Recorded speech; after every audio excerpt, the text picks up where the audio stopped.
Welcome back. I'm Sage, and this is Easy English with Sage. Let me ask you something honest. Something that I think most serious professionals have never been asked directly, but have felt deeply, quietly, and more than once. Have you ever been sitting in a meeting, a real meeting, with real people, real stakes, real consequences, and someone says something you completely disagree with? Maybe it is a plan that you know will not work. Maybe it is a number that does not add up. Maybe it is a direction that feels fundamentally wrong to you, based on everything you have experienced, everything you have studied, everything you have learned over years of professional life. And you felt it. That disagreement rising inside you, clear, strong, certain. But then something else happened. A second voice came in, quieter than the first, but somehow stronger. And that voice said, "Stay quiet. Don't say anything. It is safer this way. You do not want to seem difficult. You do not want to offend anyone. You do not want to be the person who slows everything down or creates tension in the room." So you stayed silent. You nodded. Maybe you even smiled. Maybe you even said, "Sounds good," when absolutely nothing about it sounded good to you. And after the meeting ended, you walked out carrying that feeling. That specific, hollow, frustrated feeling that belongs only to someone who had something real and important to say and chose not to say it. Not because they didn't know, not because they weren't ready, but because the moment felt too risky, and silence felt like the safest place to stand. If you have ever felt that, and I believe most serious professionals have felt it many times, then today's episode was made specifically for you. Today we are going to talk about something that sits right at the very center of professional English communication. Something that most English courses treat as a secondary topic or ignore entirely. We are going to talk about how to disagree politely without sounding weak. Not how to avoid disagreement, which is never a real solution. Not how to pretend you agree when every part of you is saying something different. And certainly not how to be aggressive and then tell yourself you are just being honest. We are going to talk about the real skill, the sophisticated skill, the skill that separates professionals who are genuinely heard and respected from professionals who are consistently overlooked and underestimated. The skill of expressing a different opinion clearly, confidently, and with complete professional respect. This is not a beginner topic.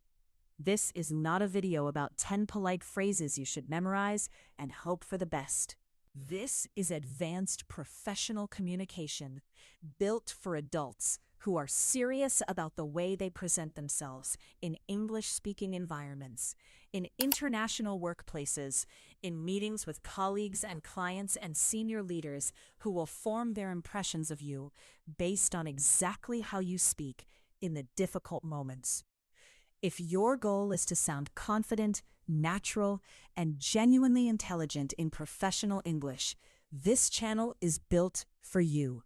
Subscribe if you haven't already, because what we do here is not give you lists of words and grammar rules. We build the kind of English that actually works when the pressure is real, when the stakes are high, and when the room is full of people who are listening carefully to every word you say. Now, before we go anywhere near specific phrases and structures, and we will go very deep into those today, I promise you, I want to spend time on something that most English courses skip over entirely, something that I believe is the real source of the problem for most serious learners. I want to talk about the psychology of disagreement, because this is where the actual block lives, not in your vocabulary, not in your grammar. Deeper than that. Here is the truth. The reason most professionals stay silent when they disagree is not because they do not know the words. Many of you watching this right now understand English extremely well. You read long, complex documents in English. You write professional emails in English. You follow detailed presentations without difficulty. Your comprehension is strong. Your written English is solid. But when it is time to disagree, especially out loud, especially in a room full of people, especially in front of someone more senior, something happens that has nothing to do with vocabulary or grammar. Something tightens inside. The words that seemed perfectly clear a moment ago suddenly feel dangerous. The room feels smaller, and silence feels like the only safe option available to you. Why does this happen? Why do so many intelligent, knowledgeable, capable professionals freeze at precisely this moment? Part of the answer is deeply cultural, and I want to talk about this carefully and honestly because I think it matters. In many professional cultures around the world, and this is something I hear consistently from serious learners across South Asia, across East Asia, across the Middle East, and across many other international professional communities, disagreement has historically been associated with disrespect. Not always consciously, not always explicitly, but through years and years of lived experience, you were taught that challenging someone's idea is the same as challenging the person, that saying, "I see this differently," is the same as saying, "You are wrong." That speaking up in opposition to a senior colleague or a manager is inappropriate at best and arrogant at worst. This is not a small thing. These are not just surface habits. These are deep professional beliefs that were formed through real experience, real feedback, real consequences, and they do not simply disappear when you change environments. And so the habit was reinforced over and over again. Stay quiet, let it pass, agree on the surface, even when your mind is somewhere completely different. Protect the relationship, protect the hierarchy, protect yourself. But here is the problem, and this is the professional reality that I want you to understand clearly and completely. When you carry that habit into international English-speaking professional environments, multinational companies, global project teams, client-facing roles, academic institutions with international faculty, those environments operate on different expectations. They expect intellectual contribution from every person at the table. They expect people to share their views openly, to question assumptions respectfully, to push back on ideas that they believe are incomplete or mistaken. They expect everyone in the room to help the group think better. In those environments, staying silent is not interpreted as polite deference. It is not read as respectful restraint. It is read as passive disengagement, sometimes as a lack of understanding, sometimes very unfairly as a lack of intelligence. Because in those environments, the people who are respected and promoted and given more responsibility are overwhelmingly the people who contribute intellectually, who speak up, who offer perspectives that help the team see things more clearly. The silence that protected you in one professional culture becomes a serious liability in another. And I want to say clearly, this is not a judgment about the culture you come from or the values you hold. It is simply a description of a real challenge that many serious professionals face. And the answer to that challenge is not to abandon who you are.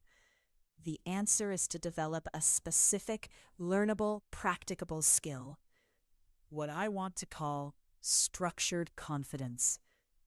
The ability to hold your position, share your genuine perspective, and do it in a way that earns respect rather than damaging relationships. That is exactly what we are building today, with patience, with detail, with real practice. Now let me introduce you to the framework that will anchor everything we do in this episode. I call it the architecture of polite disagreement. I use the word architecture deliberately because just as a building has a specific structure that makes it stable and functional, professional disagreement has a specific structure that makes it effective and respected. When all the elements are in place, Your disagreement sounds measured, intelligent, and authoritative. When any element is missing, it either collapses into rudeness or disappears into silence. The architecture has three parts. The first is the softening opening. The second is the clear statement of difference. The third is the constructive contribution. Each part has a specific function. Together, they create something that is more than the sum of its parts. Together, they create the language of a professional who can be trusted with important conversations. Let us walk through each part with the attention and care it deserves. The softening opening. I want to begin by telling you what this is not. The softening opening is not flattery. It is not performed politeness that everyone can see through. It is not the fake agreement of someone who says, "That's a great point," before destroying the point entirely. None of those things work, and none of those things are what we are talking about. The softening opening is something genuinely different. It is the act of demonstrating to the other person, clearly, sincerely, and before you say anything else, that you have actually heard and genuinely considered what they said before you offer something different.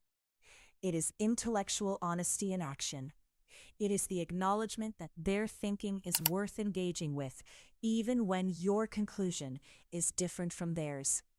Think carefully about what it feels like to be on the receiving end of a disagreement. If someone says to you, immediately, without pause, without any acknowledgement, "No, that is not right," even if they are absolutely correct, there is an instinctive defensive reaction. Because the message feels dismissive. It feels like they were not listening to you at all, like they were simply waiting for their turn to speak, already certain of their position before you even finished your sentence. But if that same person says, "I understand the thinking behind that," before they introduce their different view, something changes in the interaction. You feel heard. You feel that your contribution was received and considered. And when people feel heard, they become significantly more open to hearing something different in return. The defensiveness drops. The conversation opens. The exchange becomes genuinely productive instead of adversarial. This is the function of the softening opening. It is not weakness. It is not compromise. It is strategic intelligence applied to communication. It is the kind of interpersonal skill that distinguishes good professionals from exceptional ones. Here are the most effective softening openings in professional English. Learn them precisely. Practice them until they sound natural in your own voice. I understand where you're coming from. Say that with me now. I understand where you're coming from. Feel the rhythm and tone of that sentence. It is calm. It is steady. It is completely respectful. It does not rush. It does not over-explain. It says, "I have heard you. I have understood you. And now I want to add something. I can see why that makes sense." Say it. I can see why that makes sense. Now notice what this phrase does with extraordinary precision. You are not saying their idea is right. You are not agreeing with their conclusion. You are saying something more nuanced and more sophisticated. I understand the logic that led you here. I follow the reasoning that produced this idea, and I can validate that reasoning even while I offer a different conclusion. That is intellectually mature. That is the kind of thinking that earns professional credibility over time. That's a fair point. Short, clean, dignified, deceptively simple. This phrase does remarkable work in a very small number of words. It communicates your contribution has value. Your idea is worthy of consideration. And it creates a brief natural pause, just a breath, before your own perspective enters the conversation. That pause is important. It gives the room a moment to settle before the direction changes. I appreciate you raising that. This one is particularly powerful in formal professional settings, important meetings, senior level discussions, client presentations. It sounds composed. It sounds measured. It creates a micro moment in which the other person's natural defensiveness softens slightly. And that softened moment is exactly when your message will arrive most effectively. That's an interesting way to approach it. This phrase positions you as someone who is genuinely considering multiple perspectives simultaneously, not just waiting to contradict. It creates the impression, which in this case is completely accurate, that you are someone who thinks broadly and carefully before speaking. The word however, or that said, or and yet. The gentle hinge that turns the conversation in a different direction without breaking it. I've been thinking about this too, and I can see the logic. This one is particularly effective when you want to signal that your disagreement is considered, not reactive. It tells the other person, I have been engaged with this question. I have thought about it seriously, and I have reached a different place than you have, which means what I am about to say deserves genuine attention. Now practice all of these together. Say each one at a natural conversational pace, not too slowly as if you are reciting a line, not too quickly as if you are rushing past the discomfort, at the pace of a professional who has said these things many times and means every word. I understand where you're coming from. I can see why that makes sense. That's a fair point. I appreciate you raising that. That's an interesting way to approach it. I've been thinking about this too, and I can see the logic. Say them again. This time, close your eyes for a moment and imagine a real meeting, a real room, real colleagues. Someone has just finished making a point that you are about to respectfully disagree with. You begin with one of these openings.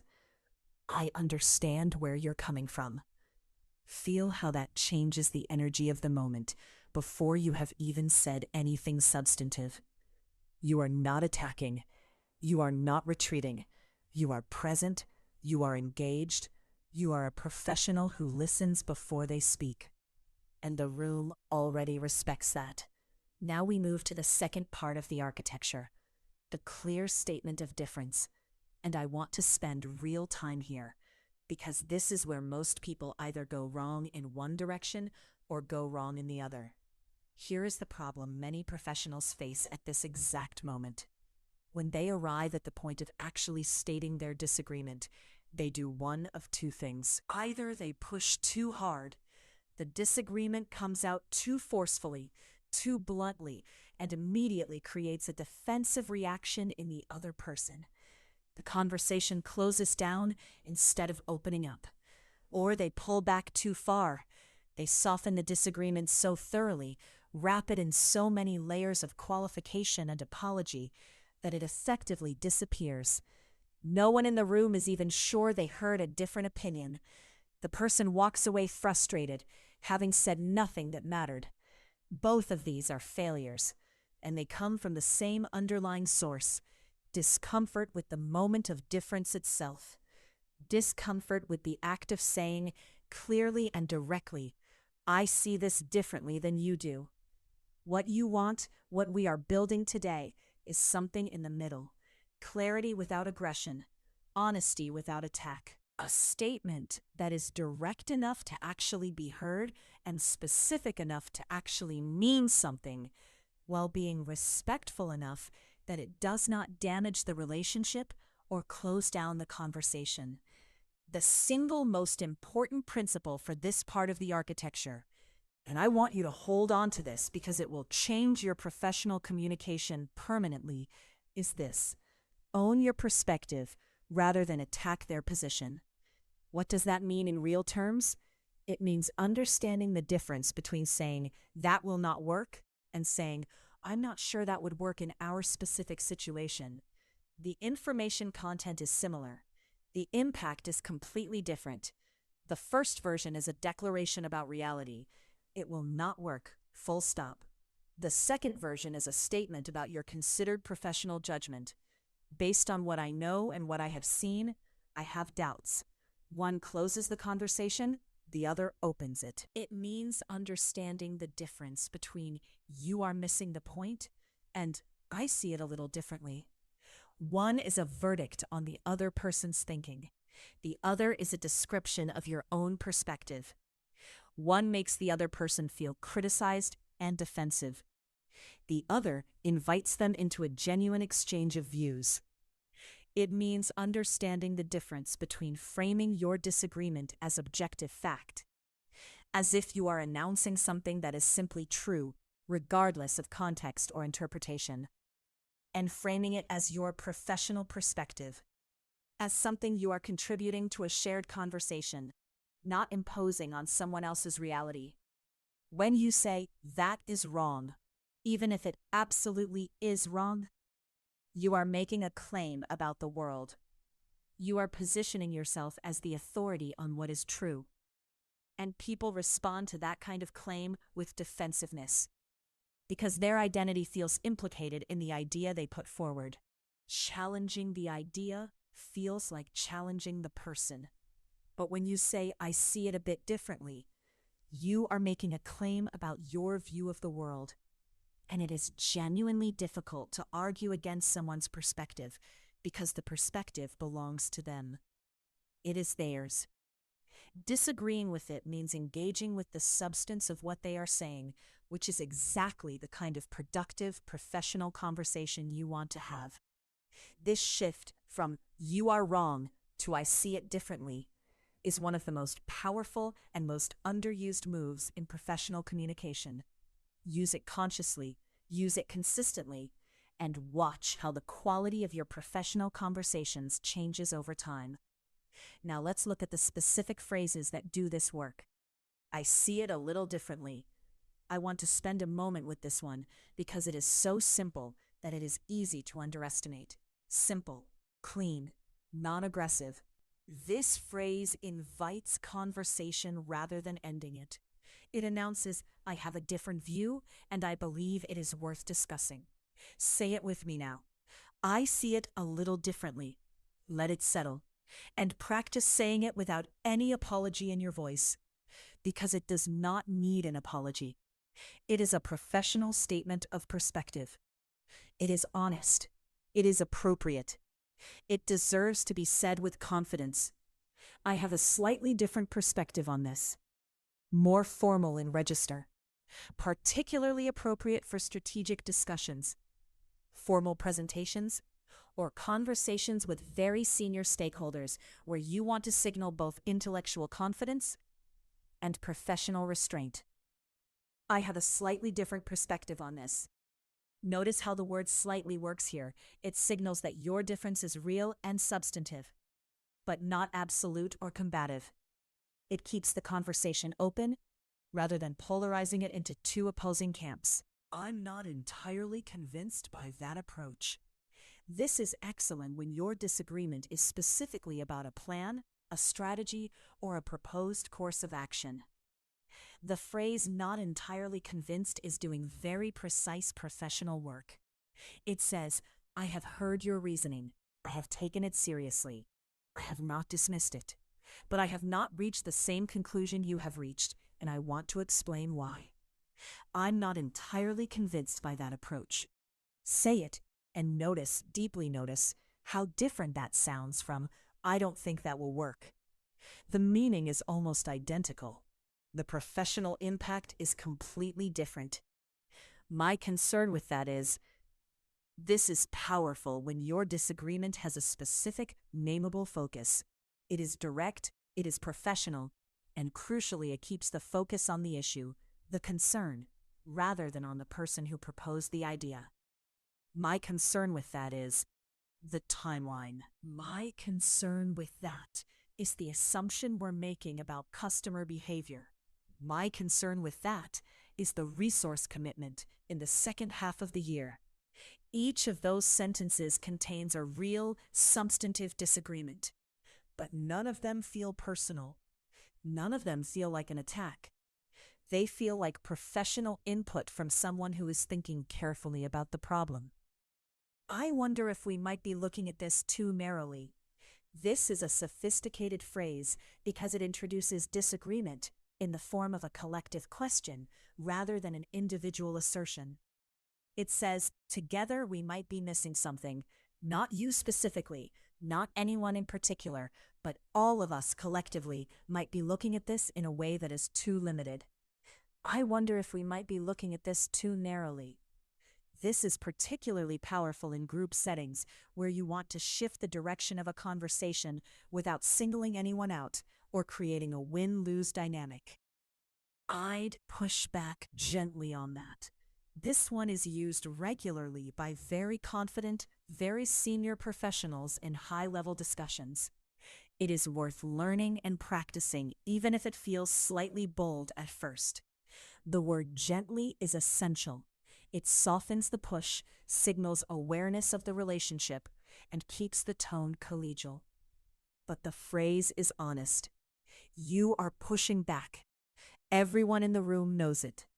And that combination, honesty plus restraint, is the definition of professional authority in a disagreement. I'd push back gently on that. Say it with a calm, steady, unhurried voice. No apology, no hesitation, just clear professional confidence. I think we might want to test that assumption before we commit. This phrase is excellent when your disagreement is specifically about an assumption that underlies a plan or proposal.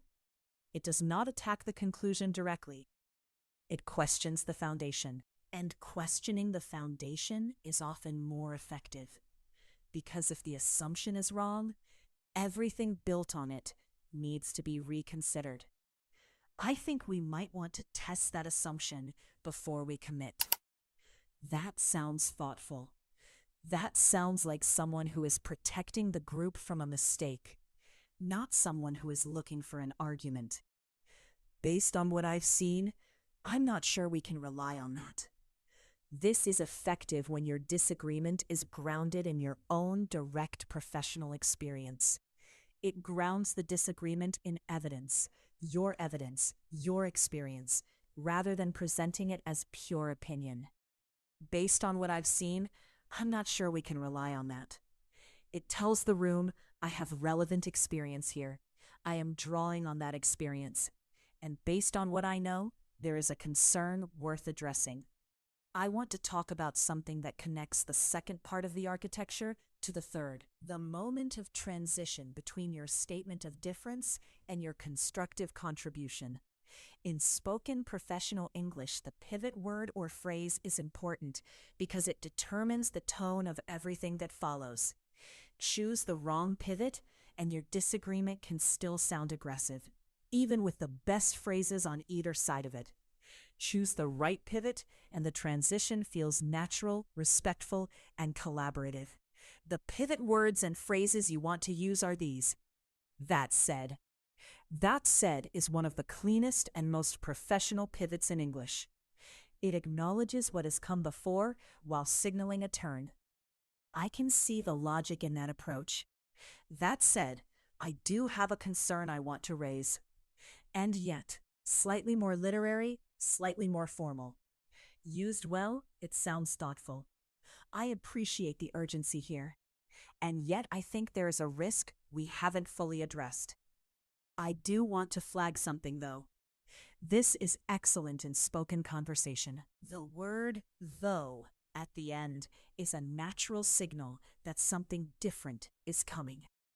I understand the thinking behind this plan. I do want to flag something, though. Where I find myself hesitating is, this phrase introduces your disagreement as a pause, a moment of reflection, rather than an opposition. It sounds considered.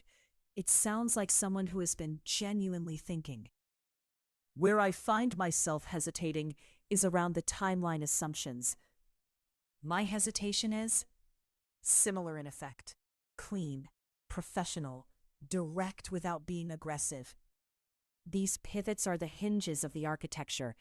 They connect acknowledgement to honesty in a way that feels seamless and natural, rather than forced or mechanical. Practice them alongside the softening openings, and you will find the whole structure starts to flow. Now we arrive at the third part of the architecture, the constructive contribution. And this is where the difference between a professional and someone who is simply complaining becomes absolutely clear. Here is the reality. Anyone can disagree. Anyone can say, I don't like this idea, or I'm not convinced by this plan, or I have concerns about this direction. That requires no particular skill. It requires no courage.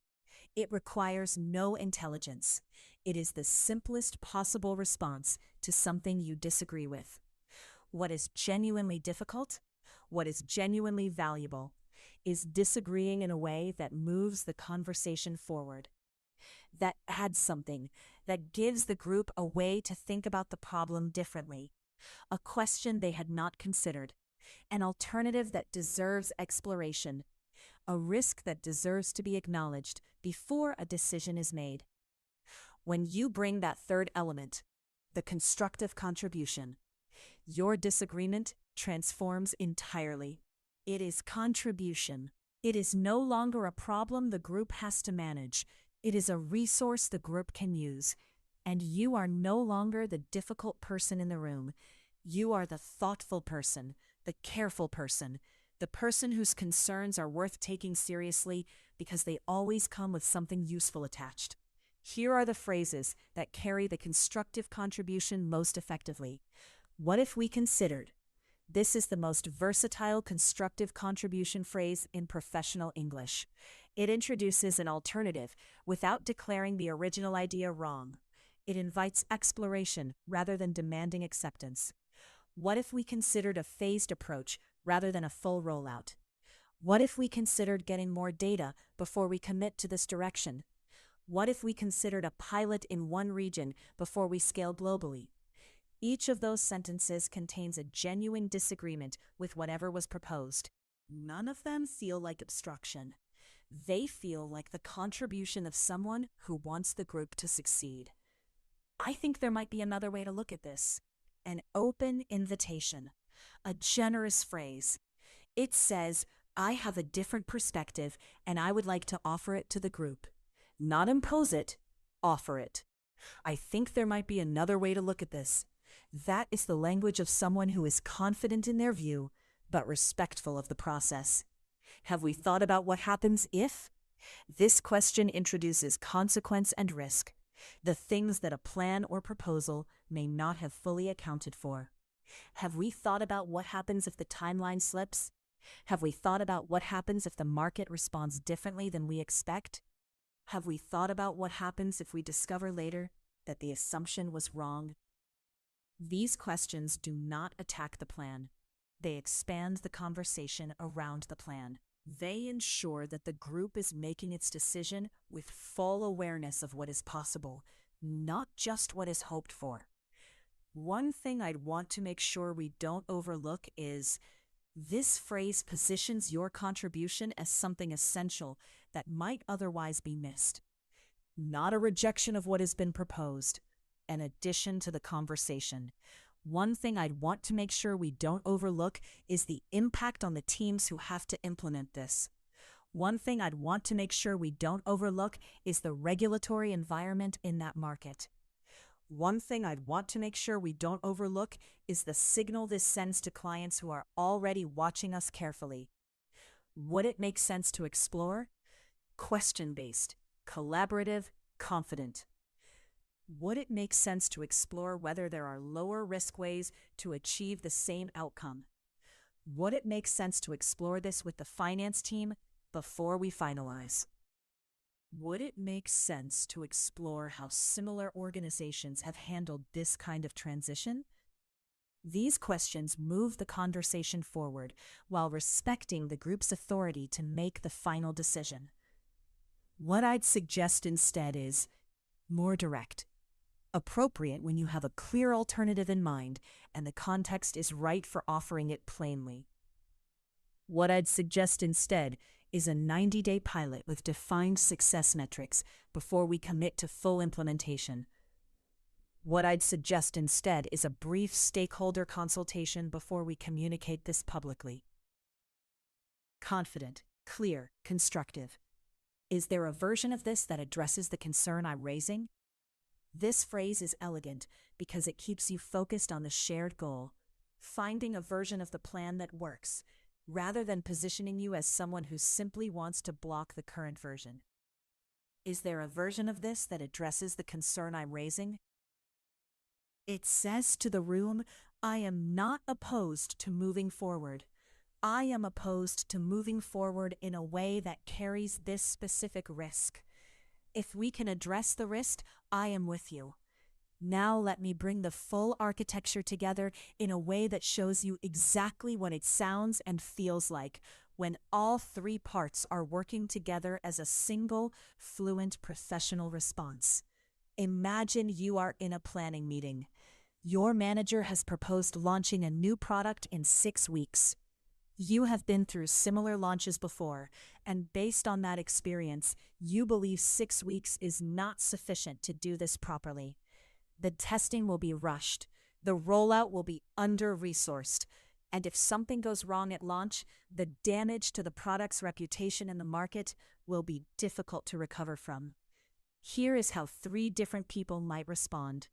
The first person stays silent. They disagree, they know they disagree, but the silence wins. And they walk out of that meeting carrying the familiar weight of something unsaid. The second person speaks, but without the architecture.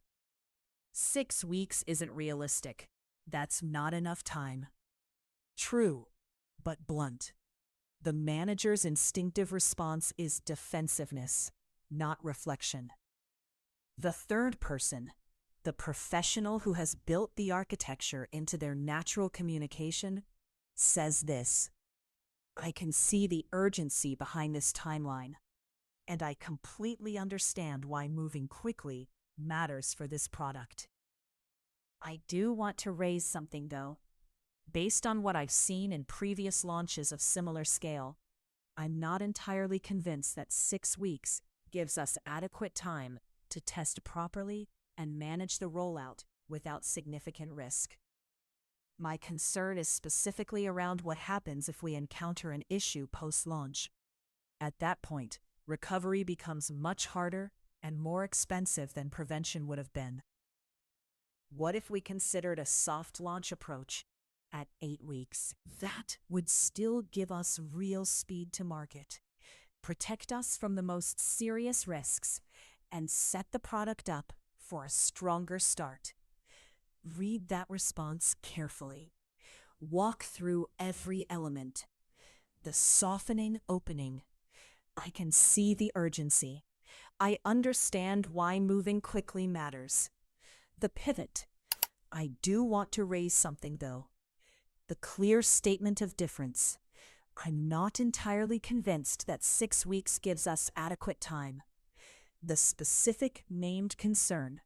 What happens if we encounter an issue post-launch? The constructive contribution. What if we considered a soft launch at 8 weeks? The framing of benefit. That would give us speed, protect us from risk, and set the product up for a stronger start. That is complete. That is professional. That is the language of someone who is taken seriously. And notice, that response contains no apology. It does not begin with "sorry to say this," or "I hope I'm not being difficult." It does not end with "but maybe I'm wrong." It says exactly what needs to be said, in exactly the right structure, with exactly the right level of confidence and respect. Because the confidence is not something you perform on top of the language. It is built into the language itself. The structure carries the confidence. You simply have to learn the structure and trust it to work for you. If this is beginning to feel like something real, something you can actually see yourself using in a genuine professional situation, I want to pause here for just a moment and ask you to do something. Go to the comments section right now and type "I'm serious." Just those two words. Because this episode is designed for the professionals who are truly committed to doing this work. And I want to hear from you. Let's keep going, because we are not finished yet. Not even close. I want to now focus specifically on one of the most demanding situations any professional faces: disagreeing when you are the least senior person in the room. This is where the fear concentrates. It is one thing to push back gently on a peer, someone at your level, someone with whom the relationship is relatively equal. It is something else entirely to disagree with a manager, a director, a vice president, or a senior client. The hierarchy is real. The stakes feel personal. The risk of being seen as difficult, or presumptuous, or not yet senior enough to have that kind of opinion can feel overwhelming. But here is what I need you to understand, because this is important for your career, not just for your English.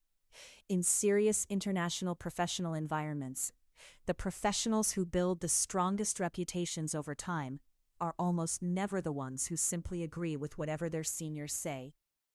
They are the ones who contribute, who think carefully, who speak up, respectfully, thoughtfully, and with the right language. Senior leaders in those environments are not looking for agreement.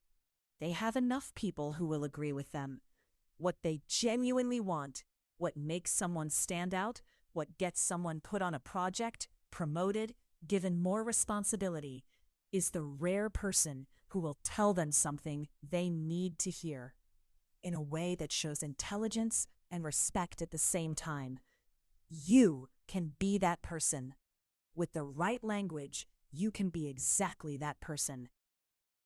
Here are the phrases that work most effectively when the disagreement is with someone more senior. I'd love to make sure I'm thinking about this correctly. Could I raise a concern? This is one of the most powerful sentences available to you in this specific context.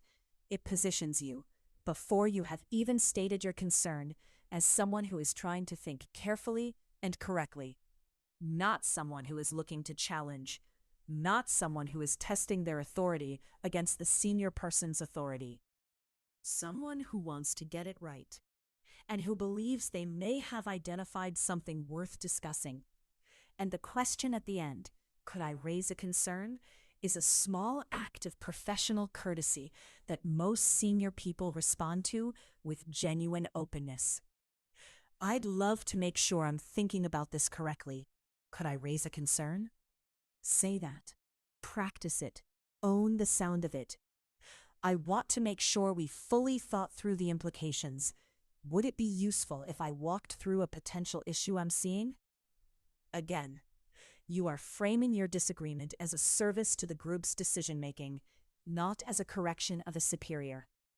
You are asking permission to contribute something useful. And that kind of request, in that kind of language, is rarely refused. I want to make sure we fully thought through the implications. Would it be useful if I walked through a potential issue I'm seeing? I may be missing something, but I wanted to flag a concern. The phrase, "I may be missing something," is counterintuitive. It sounds like it would weaken your position. In practice, it strengthens it, because it signals that you are not being reactive or impulsive. You are not rushing to judgment.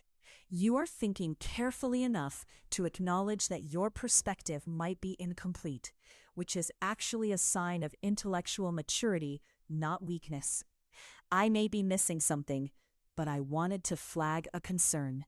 Clean, humble in the right way, professional. With respect, I see this slightly differently. Formal, weight-bearing. This phrase signals that what follows is a substantive professional disagreement, delivered with complete awareness of the relationship and complete respect for the person. It is not casual. It is not something you would use in a quick exchange with a colleague, but in the right formal moment, in a significant meeting, in a high-stakes conversation. It is one of the most powerful phrases available to you. With respect. I see this slightly differently. I just want to make sure we're fully aligned on the risk before we move forward. This is excellent when your concern is fundamentally about risk, about what could go wrong, about what the current plan does not adequately address. You are not saying the plan is wrong. You are saying you want to ensure the group is making its decision with a complete and accurate understanding of what is involved. You believe this is a mistake. Not because the cost reduction goal is wrong, but because the professional development budget is actually one of the highest return investments the organization makes. And cutting it will hurt capability, reduce retention, and create problems that will be far more expensive to address later than the savings are worth now. You are not the most senior person in the room. Several other people have already nodded. The director is clearly confident in this recommendation. Here is how you might respond. Thank you for walking us through this. The overall logic of the cost management approach is clear, and I understand the pressure we're all operating under. I'd love to make sure I'm thinking about this correctly, though. Could I raise a concern about one specific element? I'm not entirely convinced that the professional development budget is the lowest risk area to reduce. The specific named concern, capability and retention in critical functions. The widening of perspective, we might be looking at this too narrowly. The substantive reasoning, training has a return that shows up in performance and retention. The constructive contribution, explore whether other areas carry less downstream risk. That is a senior level professional disagreement. That is the language of someone who has thought carefully, who respects the person they are speaking to, and who is making a contribution to the group's decision-making. And the director receiving that response has been given a real, substantive reason to reconsider. Not an emotional reaction, not a personal challenge, but a professional argument that deserves genuine engagement. Now I want to address something that many professionals find even more difficult than the initial disagreement itself. What happens when the disagreement is ongoing? When you have raised your concern clearly and respectfully, and the other person has heard it, and they still disagree with you, when there is no clean resolution, when the conversation continues and the position on the other side does not change. This is the moment when most people either capitulate or escalate. They either suddenly fold, "Oh yes, you're right, I see it now," not because they genuinely changed their view, but because the discomfort of maintaining the disagreement became greater than the discomfort of backing down. Or they escalate, becoming more forceful, more insistent, more emotional. And both of those responses undermine you. The first makes you seem unreliable. The second makes you seem difficult. What you need is the ability to hold your position with steadiness, to maintain your view without aggression, to remain open to genuinely new information, while not simply abandoning your perspective under social pressure. I hear what you're saying, and I still have that concern. This is one of the most important sentences in professional English. It tells the other person, I have listened to everything you just said. I am not dismissing it. I have genuinely considered it, and my position has not changed. That combination, real listening plus maintained position, is the definition of intellectual integrity. And it sounds like this. I hear what you're saying, and I still have that concern. Practice that sentence. Practice saying it calmly. Practice saying it without apology, because in a real professional situation, you will need it. I understand that we see this differently, and I think it's important that we've both had the chance to put our views on the table. This phrase is elegant in what it accomplishes. It acknowledges the genuine difference of opinion without requiring either person to concede. It reframes the situation, not as a problem to be solved, but as a conversation that has been productive by the fact that both perspectives are now visible. That is mature. That is professional. And it creates space for the group to make its decision with full information. I want to make sure my concern is on record, even if the decision goes in a different direction. Sometimes in professional life, you will not prevail. A decision will be made that you believe is the wrong one. The plan will go forward in the form you advised against. And in those moments, this phrase is essential. It allows you to maintain your professional integrity, to ensure that it is known you raised the issue, while showing your full willingness to support whatever the group decides. I want to make sure my concern is on record, even if the decision goes in a different direction. That is not obstruction. That is responsible professional behavior. And it matters because if the concern you raised turns out to have been valid, it will be remembered that you said something. Could we agree to revisit this in 60 days and check how it's tracking? This is a practical, forward-looking alternative to continued disagreement in the present moment. It says, I am not demanding to be right today. I am asking for the conversation to remain open. I am asking for a checkpoint at which we can evaluate how things are going against the concerns I raised. That sounds reasonable.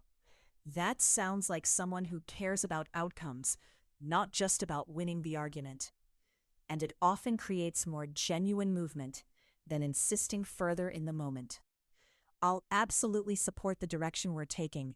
I just wanted to make sure this perspective was in the room. This is the language of professional generosity. You have said what you believe. You have given the group the honest benefit of your thinking. And now you are releasing the outcome. You are placing your energy behind the decision, whatever it is. That is the behavior of someone who understands that contribution and control are different things. And that kind of professional maturity is noticed over time in ways that matter enormously. Now I want to spend time on a specific channel of professional communication that has its own distinct challenges. Written disagreement. Disagreement in emails and in formal written exchanges. The paradox of written disagreement is this. Writing gives you time to think, to choose your words carefully, to structure your response with precision. That is a real advantage. But writing also removes everything that softens spoken language, the warmth of a voice, the respect visible in someone's posture, the human context of a face. In writing, the words are all there is, and without those softening elements, disagreement can easily read as harder, colder, and more aggressive than it was ever meant to be. The architecture applies in writing just as it does in speech, but some specific principles are worth understanding separately. Always acknowledge before you disagree. In an email, just as in a meeting, show the other person that you have read and genuinely engaged with what they wrote before you offer a different view. Something as simple as, "Thank you for this," or "I've read through this carefully," is not filler. It is a signal of respect that matters before your disagreement arrives. Write complete sentences when you disagree. Very short sentences in written disagreement read as blunt, regardless of intent. "I disagree" is 2 words that carry a completely different weight in an email than they would in a conversation. Expand it. Give it the context it needs. I've been thinking carefully about this proposal, and I find myself seeing it a little differently, particularly around the assumptions we're making about the timeline. In writing, phrases like, "I wonder whether," "It seems to me," "One consideration worth exploring," and "I'd want to make sure we've thought about," soften the tone without softening the substance. They signal thought rather than reaction, and they are completely appropriate for professional written communication. End with a collaborative forward step. After a written disagreement, close with something that moves toward resolution rather than leaving the exchange hanging in midair. I'd welcome the chance to discuss this in more detail. Or let me know your thoughts. I'm genuinely interested in finding the best way forward on this. Or happy to set up a call if that would be easier than continuing over email. Here is a full example of a professionally written email that handles a disagreement with everything we have discussed. Thank you for sharing the updated project timeline. I've read through it carefully. I want to make sure I'm raising this at the right moment. I have a concern about the proposed completion date for Phase 2.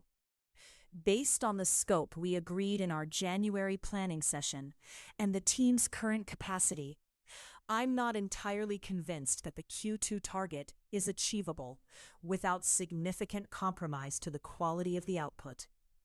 I wonder if it would be worth reviewing the milestones together before we communicate this timeline to the wider stakeholder group. I'd be happy to put together a brief analysis of the capacity and timeline risk, if that would be helpful as a starting point. Or we could discuss it on a call this week. I want to make sure we're fully aligned before we move forward, because I think it's better to have that conversation now than to face it at a more difficult stage of the project. The specific focus, the Q2 completion date, Phase 2. The clear statement of difference, I'm not entirely convinced. The reasoning, scope, capacity, quality. The collaborative suggestion, review the milestones together. The practical offer, a brief analysis, a call. The closing frame, better to have this conversation now. Every element of the architecture is present, and the tone, from beginning to end, is professional, respectful, and genuinely helpful. Now I want to move to a dimension of disagreement that requires particular care and a slightly different approach. Disagreeing not about a plan, not about a timeline, not about a budget assumption, but about something deeper, about a value, about a principle, about a course of action that you believe at a genuine professional or ethical level is wrong. These conversations are the most difficult. Not because the language is fundamentally different from what we have already covered, the architecture still applies, but because the emotional stakes are higher. When you believe that a proposed action is ethically problematic, or that it conflicts with the organization's stated values, or that it will cause genuine harm to people, the temptation to either stay silent, to protect yourself, or to become emotional and forceful is much stronger than in a disagreement about a timeline. In these situations, staying calm is the most important thing you can do. Not because calmness means not caring, but because calmness is what allows you to be heard. Emotion in these conversations often works against you.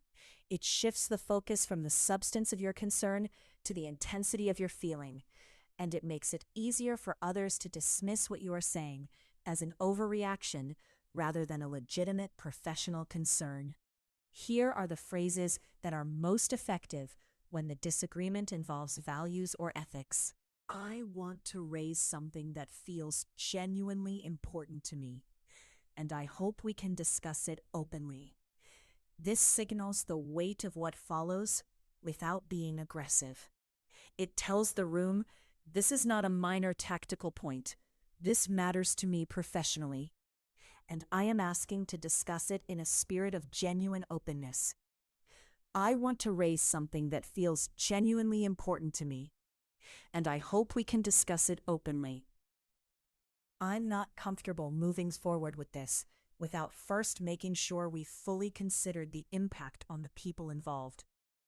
Firm, honest, specific. It focuses attention on the people who will be affected, which is often where values-level concerns are most clearly grounded. I'm not comfortable moving forward with this without first making sure we fully considered the impact on the people involved. I think this deserves a longer conversation.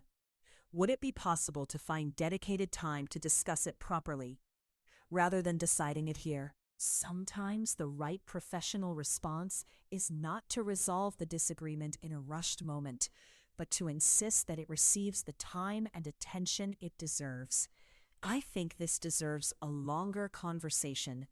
Would it be possible to find dedicated time to discuss it properly? That is mature. That is responsible.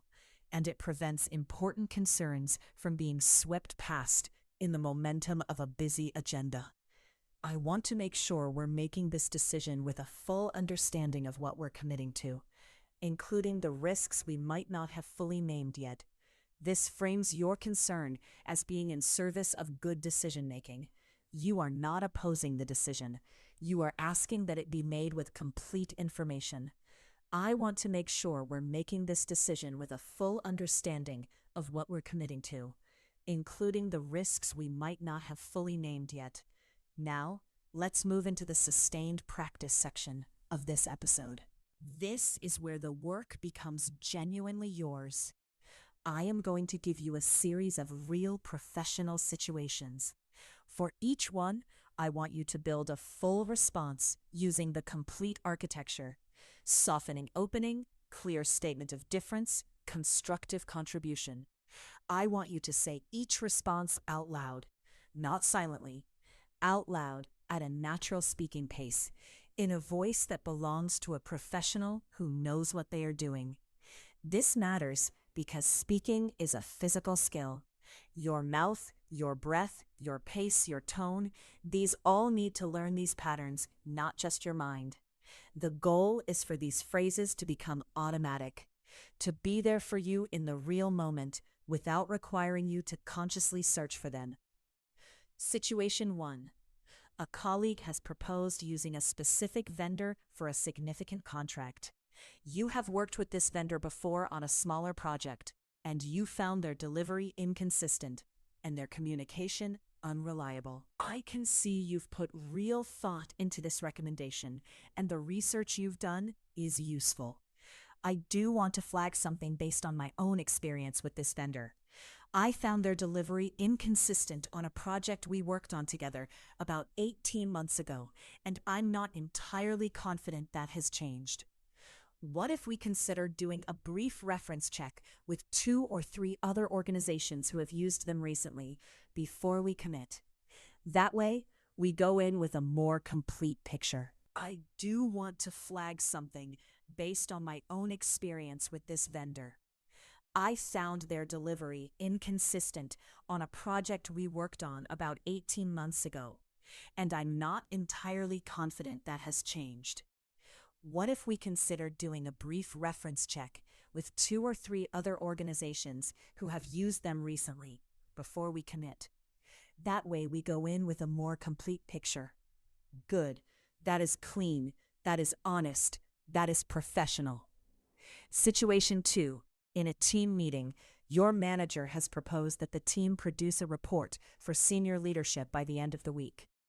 You know that 3 members of the team are already at full capacity with other deliverables, and that producing a quality report in that time frame would require either cutting corners or burning people out. Softening. I understand the urgency of getting this to leadership quickly.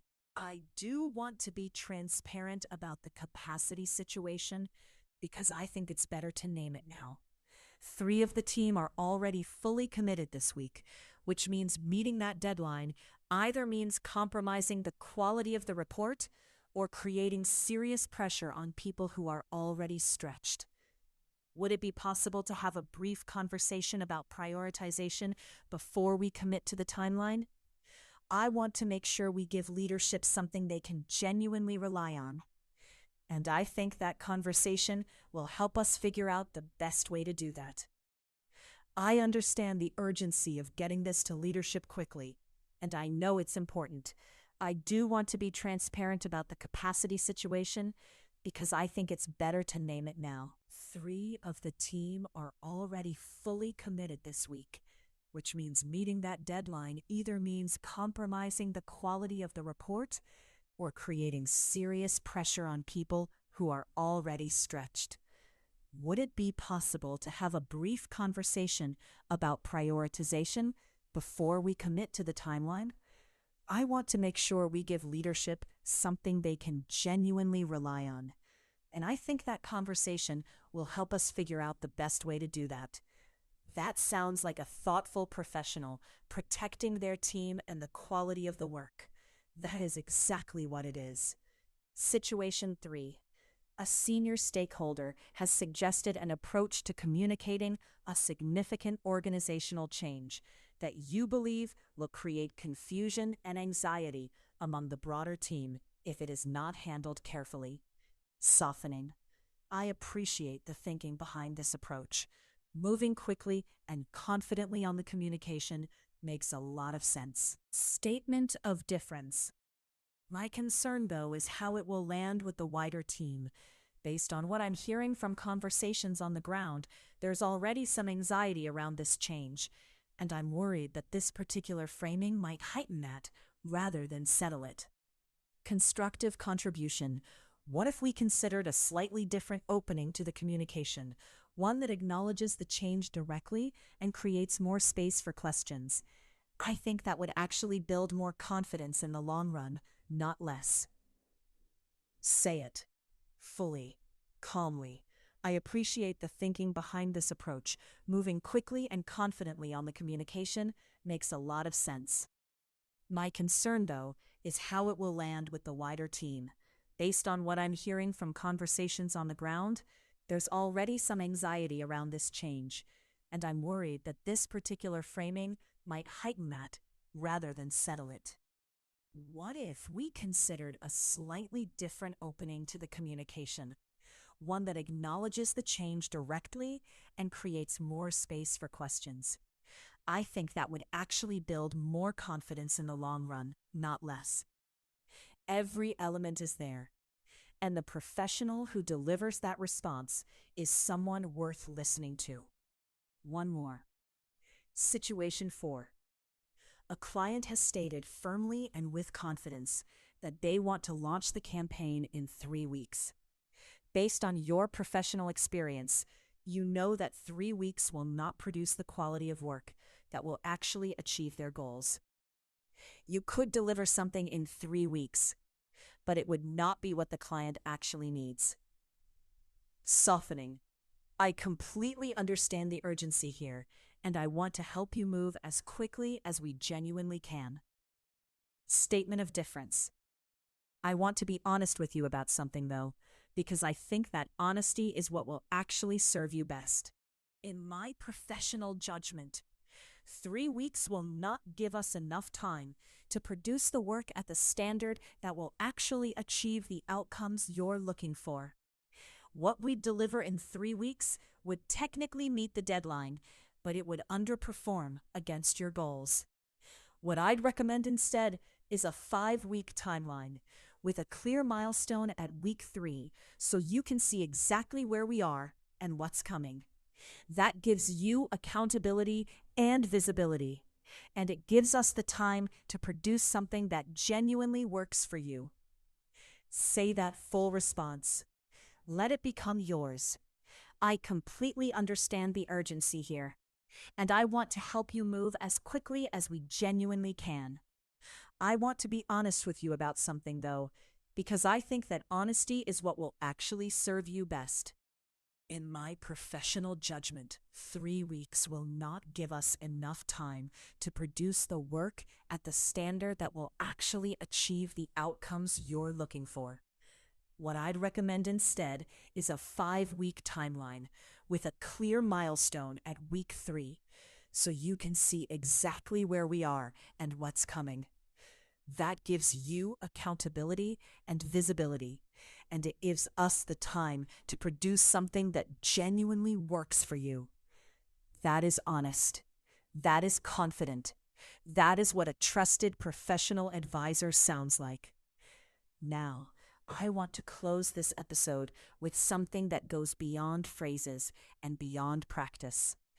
Something about the kind of professional you are building yourself into through this work. The professionals who are most respected, whose opinions carry weight, whose concerns are taken seriously, whose voices are actively sought in difficult moments, are almost never the loudest people in any room. They are not the most aggressive. They are not the ones who talk the most or push the hardest. They are the most precise, the most considered, the most consistently honest in a way that never loses sight of the other person's dignity. And the reason they have that kind of authority is not mysterious. It is not a personality gift that some people are born with and others are not. It is the result of deliberate practice, of developing specific communication habits over time, of deciding at some point that the quality of your professional voice matters enough to work on, and then actually doing that work. That is exactly what you are doing today. You are not just learning phrases. You are building a professional identity, a posture toward conversation that says, I think carefully, I speak honestly, I respect the people I work with, and I have enough confidence in my own perspective to put it into words when the moment requires it. You already have the intelligence. You already have the experience. You already have the knowledge and the perspectives that deserve to be heard. What we have built today is the language that carries all of that into a room, into a meeting, into an email, into a professional conversation that matters. The architecture of polite disagreement is yours now. The softening opening, the clear statement of difference, the constructive contribution. Use it once this week. Just once, in a real situation where you would previously have stayed silent. And notice what happens. Not just how the other person responds, but how you feel. The steadiness that comes from having said something true in a way you are proud of. That steadiness, once you know it, becomes the foundation of everything else. This is Easy English with Sage. I am genuinely glad you were here with me today. If this episode gave you something real, something that belongs to you now, that you will carry into your professional life, please subscribe to this channel and share this episode with someone who would benefit from it. And leave me a comment. Tell me which moment in today's episode felt most useful to you. Tell me which phrase you are going to use first. Tell me what situation you have been avoiding that you are now ready to walk into. I read every comment, and your experience of this work shapes what we build next. Until next time, my friend, stay calm, stay precise, and trust the professional you are becoming every single day.